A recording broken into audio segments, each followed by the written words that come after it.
This is my third time trying to record this, but your card for April 26, 2023 is card number 22, the Master Maker. Skill, craftsmanship, magician, moral strength, and invention. The Master Maker is the master of the forge, upon which we create our futures and forge our own souls. He sees the world beyond the other world, the world of first causes. Through his magic, he brings them into his own world of fairy. From his world, these concepts trickle down into our own thoughts, our own through dreams and visions picked up by artists and craftsmen everywhere. But he makes the first the original. He is the great inventor, and the sign above the door reads, "Practical problems solved here." He sings as he works, and as all fairy magic, his song does as much to shape objects as do the blows of his hammer. Healing cups, magic swords, fairy jewels, crowns, stars, and other bespelled works of the finest craftsmanship pass through his forge and beneath his hammer.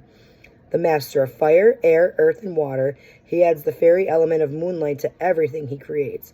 He would be the first to tell you that superb craftsmanship, however magical, is hard work. Joyful and energizing hard work, but always challenging. As the Master Maker reminds us, no job is too small to do beautifully. His work is done as well as possible, even where it will never be seen by anyone else.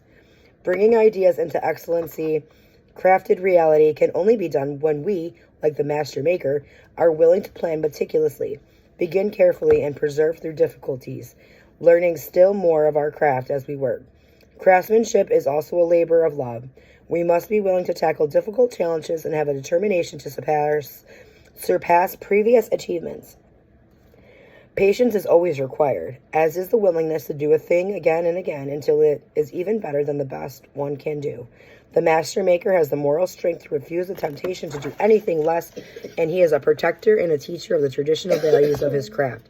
Yet in the balance of all this, the Master reminds us that we also need to learn our own limits. Not everyone can do everything superbly. When we discover our talents and choose our crafts, then we gain great joy and fulfillment from developing the skill into an art. We grow more like the Master Maker each time we do the best we can, and then stretch ourselves to do a little better than that. Starter reading. Do whatever you do as well as you can, and then make it even better. The Master Maker reminds us our very best work is always desirable, and in the present situation, it is necessary for success. In fact, he asks us to surpass our previous best. Don't cut corners and don't take the easy way. Whether making a thing or fulfilling a concept, be sure the design is elegant, pure, and functional, and then follow it, attending to every detail in its turn. He says, design beyond your skill and then raise the level of your skill to fulfill it. Give and accept only the best and do it with love of your craft, whatever that craft may be. This card speaks... Look at the kids. Sorry, my daughter brought me a coffee.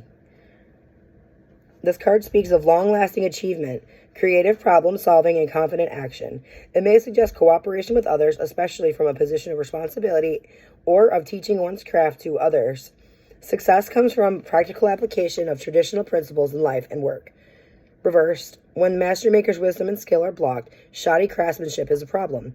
It doesn't matter what the art or skill or the craft is. It doesn't matter whether it's physical or intellectual.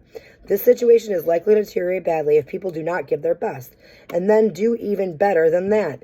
This card reverse may represent haphazard work, mediocrity, lack of skill, or unrealized potential.